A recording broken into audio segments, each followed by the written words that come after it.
Ms. Abida Hussain from Pakistan People's Party online with us. Good morning, Ms. Hussain. Good morning. People's Party seems to have rejected the code of conduct set out by the Election Commission. Why is that? Well, because there are so many issues that have not been covered, and there are so many issues that are being brought up. Essentially, the Pakistan People's Party demanded that the local government institutions be placed under suspension during the period of the election, so that the Nazims not be allowed to access public resources during the period of the election.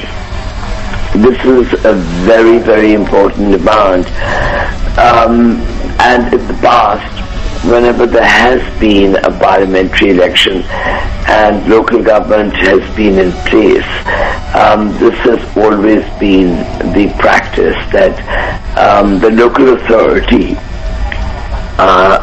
ceases to function for that period, and the public resources are not misused. They have set out a rule which says that public resources will not be used. Isn't that good enough? No. But why not? A rule, what is the rule? The issue is, if you're functioning, then how can you be stopped from functioning? The judicial system. No, excuse me.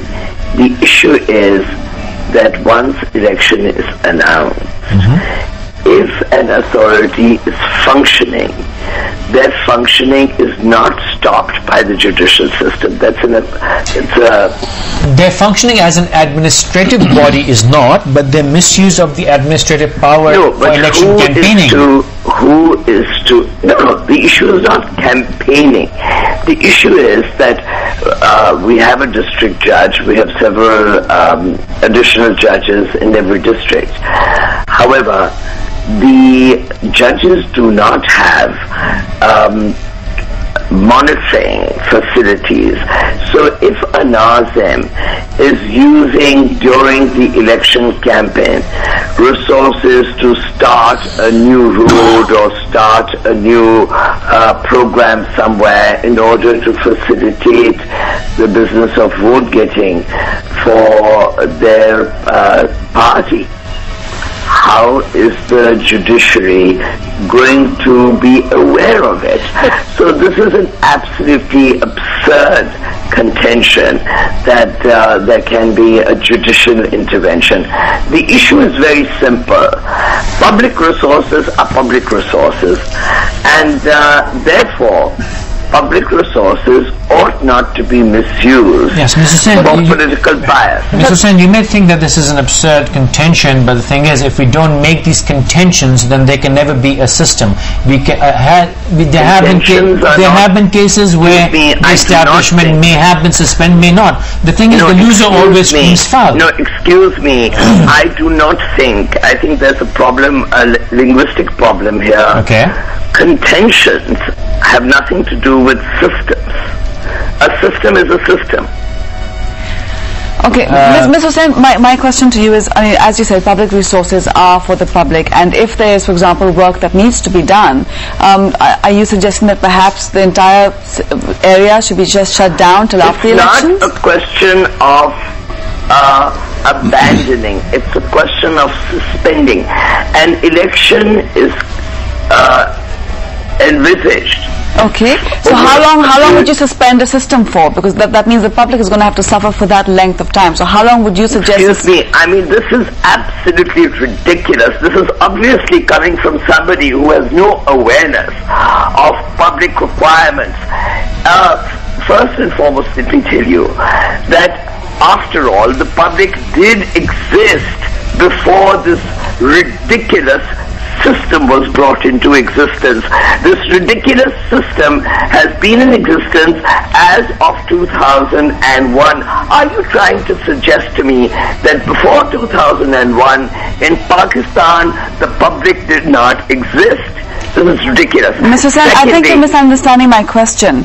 What I'm asking you is, as you have said, you want to suspend the system just for a short while during elections. I have not said that I want to suspend the system. I have said that the Pakistan People's Party has demanded and repeatedly been demanding that in order to ensure fairness at a level playing field, this ridiculous devolution system, which is ridiculous in many, many, many ways, that this should be held in abeyance for the period of the election. All right. You do realize? All right. I'm okay. So for the sake of argument, I'm agreeing with you. It should be held in abeyance. For how long? How long would you like to hold this system in abeyance? The period of the election, my friend. Which would be what? A month? Which would be either 60 or leading up to 90 days. Okay, so again, I'm coming back to, so within those 90 days, nothing should be done with the public resources at all. That's what you are suggesting. Well, you know, I have a feeling, my friend, that we're going to be churning water and confusing people all over again.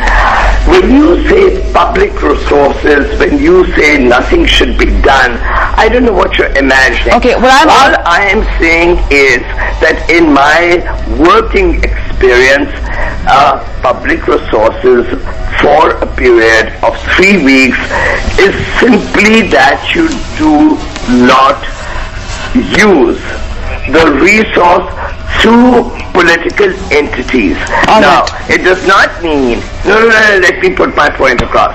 It does not mean that there is no authority in the meanwhile. No, there is a local administration. So it simply means that the wretched Nazim is held in abeyance and the district officer is in charge. It simply means that. All right, Mr. Sen, thank you very much for coming in. Thank you. All I can say and request, we need to go for a quick break, but before we go, I'd like to just say one thing. We just wish that we go easy on the rhetoric. Wretched Nazim, ridiculous system.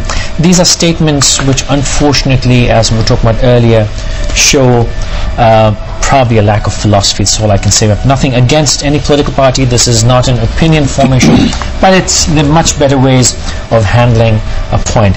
Mr. Sen, thank you very much for coming in. We're going to take a very short break, but we will be right back with you. Thank you for joining us. We're going to take a very quick short break.